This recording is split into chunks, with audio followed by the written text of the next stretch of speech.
My granddad was born as a British subject in Kashmir.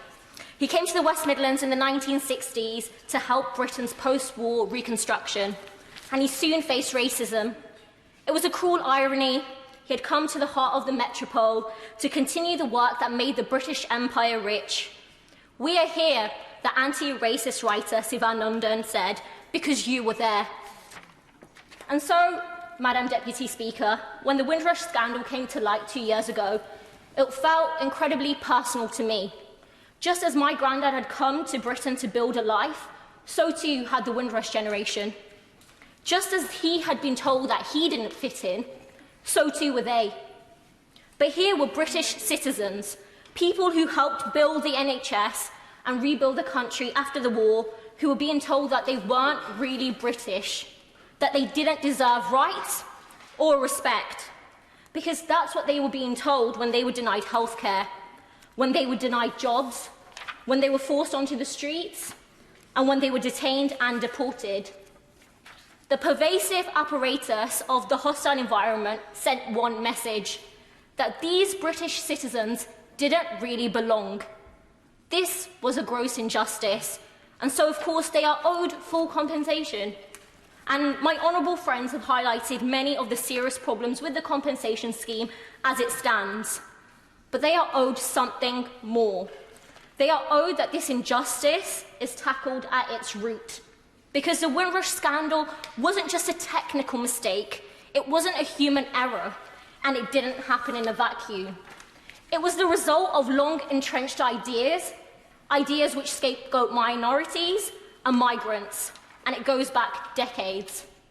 While the Windrush generation were busy rebuilding the country, the likes of Enoch Powell were blaming migrants for the country's faltering economy.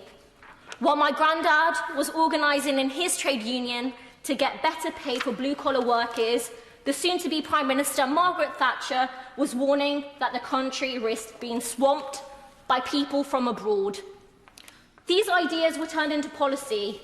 It was Thatcher who changed the law to stop people who were born in the UK from automatically acquiring citizenship. A change that led some of the children of the Windrush generation being denied their rights. And ever since, leading politicians have continued to scapegoat, blaming falling wages on migrants, not greedy bosses, blaming growing housing waiting lists on asylum seekers, not on the sell-off of council homes, blaming overcrowded classrooms on refugees, not on the government that slashed education funding, and blaming violent crime on black culture, not decades of state neglect. These attacks, this scapegoating, was so successful the former Prime Minister boasted about creating the hostile environment and spoke with pride as she sent go-home vans across boroughs in London. And this happened even as charities such as the Legal Action Group warned of the dangers these policies would have on black and brown citizens who didn't have documents to prove their rights. But of course they were ignored because the government had an agenda to push. The government has now apologised for the Windrush scandal and said they will do whatever it takes to put it right. But why should we even believe that? Every step of the way, the government has dragged its feet. The compensation scheme has only given out payments to 3% of claimants. The Lessons Learned review has still not been published.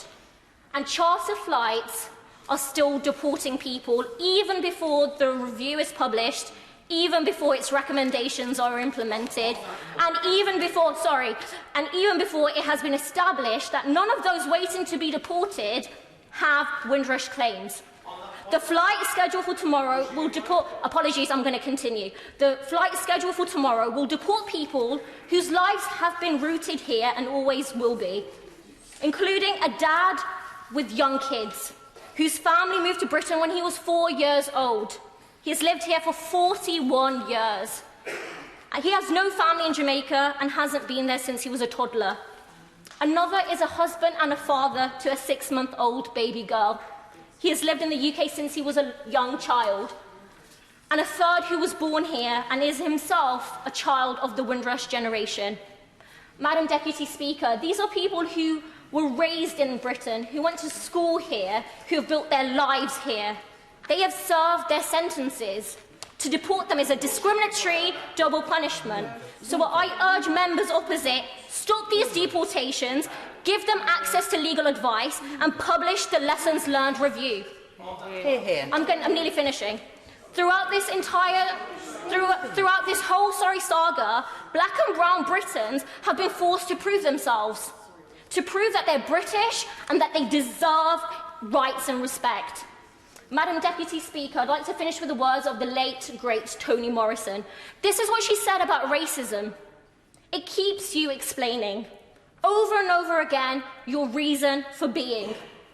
Somebody says you have no language, so you spend 20 years proving you do. Somebody says your head isn't shaped properly, so you have scientists working on the fact that it is.